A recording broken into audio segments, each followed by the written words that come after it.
Foodie Italian Cooking, where you see cooking from my point of view. In this episode, we are going to make a simple beef tomato risotto. Now, a lot of times when you make risotto, you're looking for big flavors. You've got really fancy ingredients like lobster or something that you want to put in the risotto to make it the star. In this case, risotto is not going to be the star. This risotto is going to serve as a bed for what we're making in our next video, which is a beef osso buco that I'm really excited about. So again, this is not huge flavors, big ingredients, but a good base risotto and a recipe I wanted to share with you. So let's get started. We're going to take a quick look at the ingredients for our simple beef tomato risotto. Now this risotto is very, very simple. There's not a lot of ingredients. So our ingredients are beef broth. Now there's about 4 cups of beef broth here. I'm just going to put this in a pan and kind of get it warmed up a little bit. That way when we pour it into our arboreal rice, it soaks up a little bit quicker. Got 2.5, 3 tablespoons of butter. We have a small red onion. We have tomato paste, a little bit of Parmesan cheese that we'll grate in there at the end. We have 2 cups of arboreal rice and 1 cup of a nice white wine. This happens to be Vermentino. It's what I had in my refrigerator. So, you know, as a home cook, we use what we have. So what I'm going to do right now, let's move a few things out of the way. Oh, I forgot one ingredient. We're going to have 2 nice big cloves of garlic, very finely chopped. Always forget something, but we remembered just in the nick of time there. So now for our red onion. We want a real nice fine dice on this red onion. So we're going to take our time, get this nice and small. All right, 1/2 down. Let's get this other half.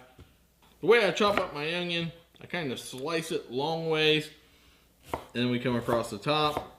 That does most of the work for us. So now we're going to take these onions. I'm going to start crying. And we're just going to nice and finely chop them. All right, I got my onions all chopped up. I already got my garlic diced. We're ready to start cooking. Here's you off camera here. Get a nice plate for our, get a nice bowl. Not a plate, but a bowl for our onions. My cheese. I don't want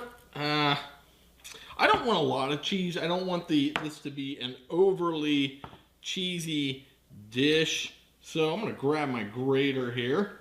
Anytime I use this grater, I always put it on a small styrofoam plate because it's very messy. We get a lot of, I want to say overspray, but you see a lot of pieces break off, especially when you got a hard cheese like a real Parmesan Reggiano, which this is. I only buy the real stuff because it really does make a difference when you cook. Yeah, it's like 15, 16 bucks a pound.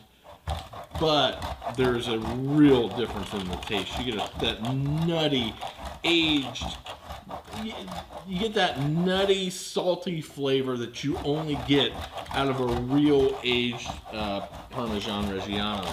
All right, that's about a 1/4 cup. It looks like about a 1/2 cup, but it's not real finely packed.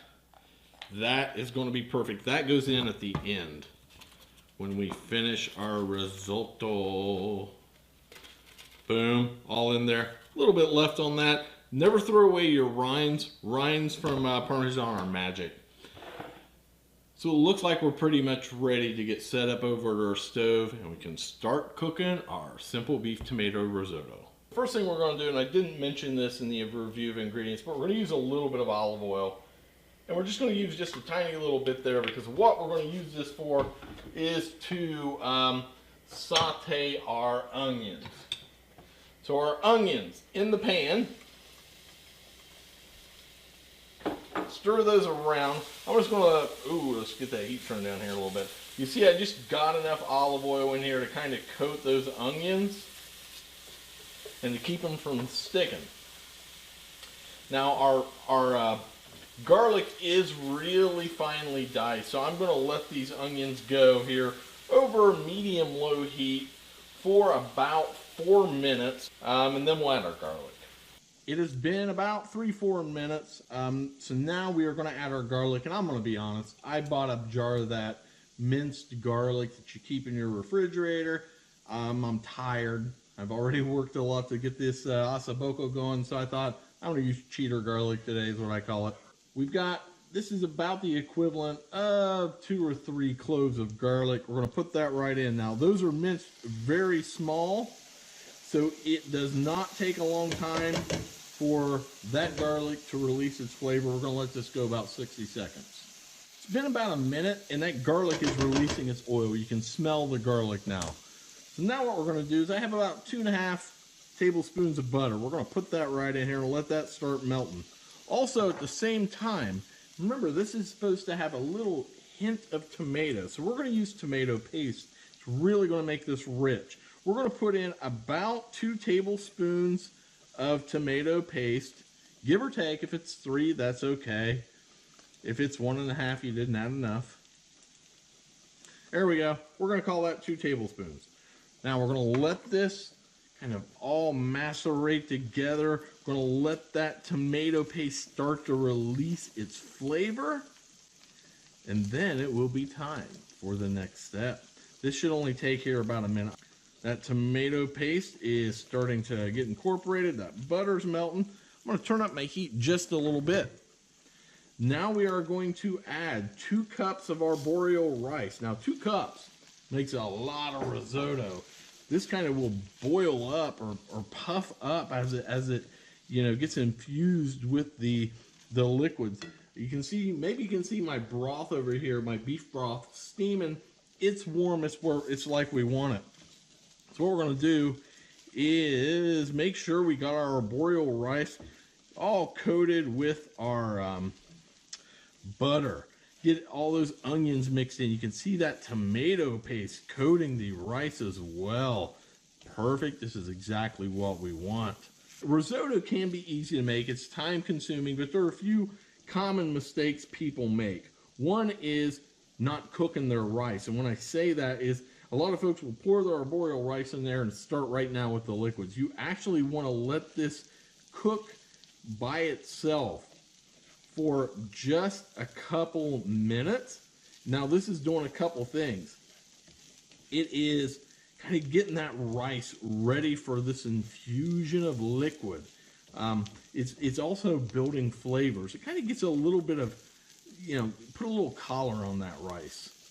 It's also with the fat, the butter, and that olive oil, soaking it in as well. So we're kind of laying the groundwork for some amazing flavor here.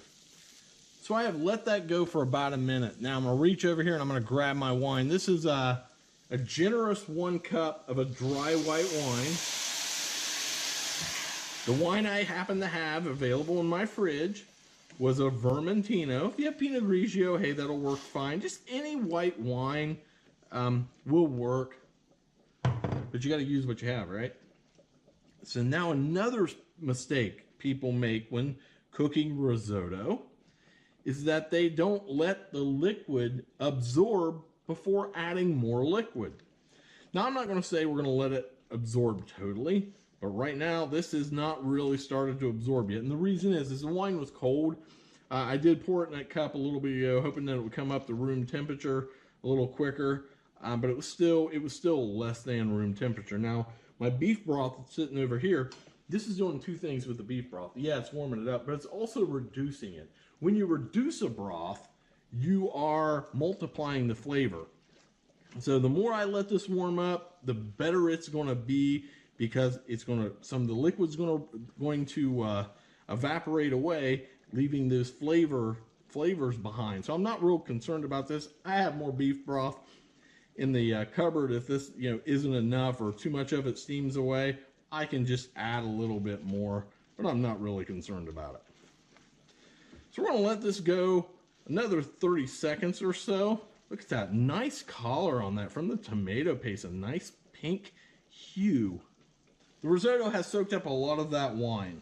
So now we're going to come in with some beef broth. So I'm going to move my beef broth a little bit closer here and turn off the heat. Don't burn myself. I'll put in a little bit more. I'm going to come in with 1 scoop of beef broth at a time. Stir this around. Let it soak up the beef broth. And then put in more. We're going to repeat this process time and time and time again over about 20 minutes, maybe 25 minutes.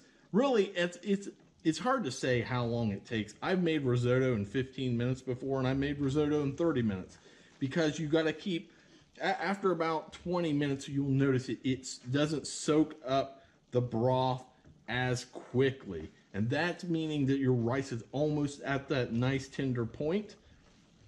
So when that happens, you got to start tasting it. Make sure that it's not crunchy anymore. Man, it soaked up that quick. Did you see that? Yeah, there's still a little bit of liquid in there, but nothing like it was. So we're going to come back in with another nice powerful scoop of beef broth. Mix, mix, mix. This first couple scoops go real quick, and then it slows down, and then it's done. So we're just going to keep repeating this process, stirring away. Pretty much, I pretty much stir my risotto nonstop. One, just because I like to, and I just think it does a better job. You turn my Osso Buco is just a boiling away, man. It's going to be awesome. Look at that, another scoop already soaked up pretty much. Move this a little bit closer so I don't make too much of a mess here on my stove. All right, guys, this is the process. This is the way it goes. So I'm gonna just keep doing this until my risotto is done. And then we'll give it a try and see how it turned out. The risotto's been cooking away. It's been a mix of broth and stir and broth and stir and broth and stir, and we're to the point now where it is pretty much done. You can see it's really poofed up over the size of the rice when we originally put it in there.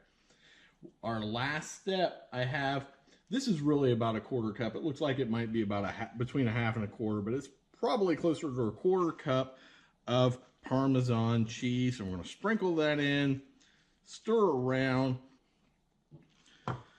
So I'm going to stir this around. It's going to continue to thicken up. We'll do the full tasting for this at the end of the next video, but I'm going to turn my heat off here and let this kind of thicken. But I can't end this video without giving this a try. Now this is going to be really hot. Yeah, I'm probably going to get burned. It's probably hotter than the 7th layer of hell at this point. But boy, it looks good. The smell is outstanding. Wow. You know, I made this with a beef broth and tomato paste, and a little bit of garlic, a little bit of onion, finished with the Parmesan cheese. This is going to serve as I can't wait to put the Osso Buco over this. I really can't.